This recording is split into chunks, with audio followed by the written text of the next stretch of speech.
بسم الله الرحمن الرحیم.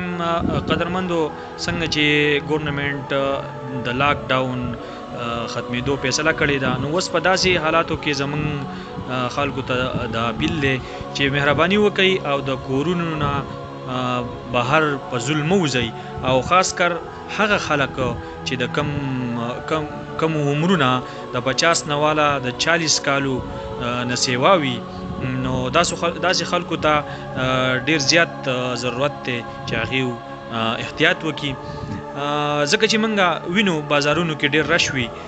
او بل اهم خبره دا ده چې زیات خلک دا وایي چې بیماری نشته او د حکومت چال دی، نو دا خبره بالکل غلطه ده.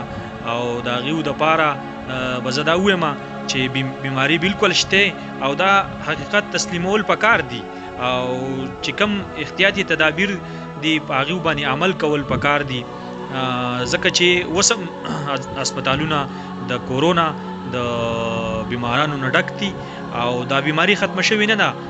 ورځ په ورځ باندې دا بیماری مخ په وړاندې روانه ده، په دې کې اضافه کیږي. نو تاسو ته دا درخواست دی چې مهرباني وکړئ دا احتیاطي تدابیر اختیار کړئ. والسلام.